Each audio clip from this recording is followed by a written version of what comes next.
Hi friends, welcome to my channel Snigdha వంటలు. ఈరోజు recipe వచ్చేసి బటర్ నాన్ అండి.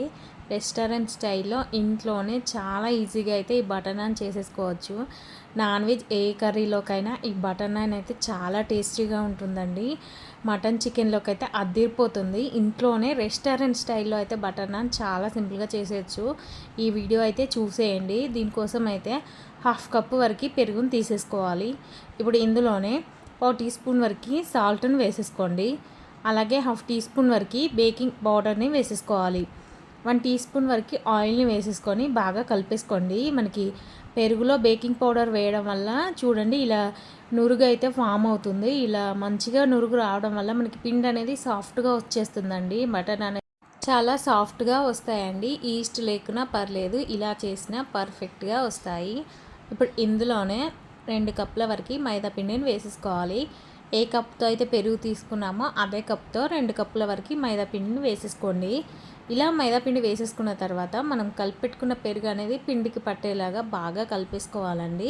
చూడండి ఇలా అయితే కలిపేసుకోండి. ఇప్పుడు ఇందులోనే వాటర్ని కొంచెం కొంచెంగా వేస్తూ పిండిని అయితే కొంచెం లూజ్ కన్సిస్టెన్సీలో అయితే కలిపేసుకోండి. మరీ హార్డ్గా కాకుండా కొంచెం సాఫ్ట్గానే ఉండాలి పిండి అనేది. ఇలా వాటర్ అయితే వేసేసుకొని బాగా కలిపేసుకోండి. చూడండి పిండి అయితే ఇలా సాఫ్ట్గా ఉండాలి. ఇలా కలుపుకున్న పిండిని మూత పెట్టేసుకొని ఒక 1 అవర్ పాటు నానబెట్టేసుకోండి. మనకి పిండి అనేది బాగా సాఫ్ట్గా అవుతుంది. ఇలా 1 అవర్కి చూడండి పిండి చక్కగా నానిపోయింది కదా.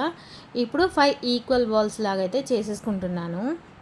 ఇలా చేసుకున్న తర్వాత మనం ఈ చేసుకున్న పిండిని చపాతీ పీటపై పెట్టేసుకొని పొడిపిండి చల్లుకుంటూ ఓవల్ షేప్లో అయితే చపాతీని ఒత్తేసుకోవాలండి. ఇలా నేను చూపిస్తున్న విధంగా ఓవల్ షేప్లో అయితే ఒత్తేసుకోండి. మరీ పల్చగా మరీ మందంగా కాకుండా మీడియం సైజులో అయితే మనం ఒత్తేసుకోవాలి.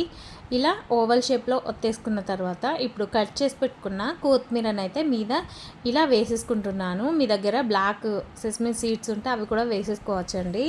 ఇప్పుడు ఇలా కొత్తిమీర వేసేసుకున్న తర్వాత కోలతో అయితే ఒకసారి రోల్ చేసేసుకోండి. మనకి కొత్తిమీర అనేది మనకి నాన్కి అతుక్కుపోయి ఉంటుంది. ఇప్పుడు మనం ప్యాన్ పెట్టేసుకొని ఆయిల్ ఏమీ వేయకుండా డైరెక్ట్గా నాన్ అయితే ప్యాన్ పై వేసేసుకోవాలండి. ఆయిల్ ఏం వేయకూడదు. ఆయిల్ లేకుండానే 2 వైపులా మంచిగా కలర్ వచ్చేంత వరకు ఫ్రై చేసేసుకోవాలి ఈ నాన్ని. చూడండి ఇలా 2 వైపులా మంచిగా కలర్ వచ్చేంత వరకు మనకి నాన్స్ని అయితే ఫ్రై చేసేసుకోవాలి. ఈ బటర్ నాన్ అయితే డైరెక్ట్ ఫ్లేమ్ మీద ఫ్రై చేసేసుకోవాలండి. కానీ నాకు అలా అవ్వలేదు, అందుకే ఇలా ప్యాన్ పెట్టేసుకొని ప్యాన్ పైనే నేను 2 వైపులా మంచిగా కాల్చేసుకున్నాను.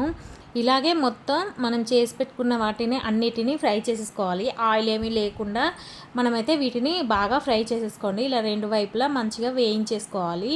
ఇప్పుడు మనం ఇలా రెడీ చేసుకున్న నాన్స్ అన్నిటినీ ఒక ప్లేట్లోకి అయితే పెట్టేసుకోండి. ఇప్పుడు వీటికైతే మనం బటర్ అప్లై చేయాలండి. ఇవి హీట్గా ఉన్నప్పుడే బటర్ని అయితే అప్లై చేసేసుకోవాలి. మనకి ఇవైతే చాలా సాఫ్ట్గా ఉంటాయండి. మనం ఎప్పుడు చేసి పెట్టుకున్న హాట్ బాక్స్లో పెట్టేసుకుంటే మనకి చాలా సాఫ్ట్గా ఉంటాయి. జస్ట్ 5 మినిట్స్లో అయిపోతాయండి ఈ బటర్ నాన్ అయితే. మళ్ళీ మీరు 1 అవర్ నానబెట్టాలి కదా అనకండి. పిండి 1 అవర్ నానబెట్టేసేసాక ఒక 5 మినిట్స్లో అయితే మనకి రెసిపీ అయిపోతుంది. చాలా ఈజీగా చేసేసుకోవచ్చు. ఫస్ట్ టైం చేసినా కూడా మీకైతే పర్ఫెక్ట్గా వస్తాయండి ఈ నాన్లు. ఇప్పుడు ఇలా మనం చేసి పెట్టుకున్న వాటికి బటర్ అయితే అప్లై చేసేసుకోవాలి. 2 వైపులా బటర్ని అప్లై చేసేసుకోండి. ఇలా బటర్ అప్లై చేసేసుకొని ఏదైనా టిఫిన్ బాక్స్లో లేదా హాట్ బాక్స్లో పెట్టేసుకున్న రోజంతా సాఫ్ట్గా ఉంటాయండి. చాలా టేస్టీగా ఉంటాయి. నాన్ వెజ్ కర్రీలోకి అయితే అదిరిపోతాయి. మీరు కూడా ట్రై చేయండి. సండే రోజు ఖచ్చితంగా నాన్ వెజ్ చేసుకుంటాం కదా, ఆ రోజైతే ఈ రెసిపీని ట్రై చేయండి. ట్రై చేసి ఎలా వచ్చిందో కింద నాకు కామెంట్ చేసేయండి. ఈ వీడియో నచ్చితే లైక్ చేయండి, షేర్ చేయండి, అలాగే నా ఛానల్ని సబ్స్క్రైబ్ చేయండి. Thank you for watching Snigdha వంటలు.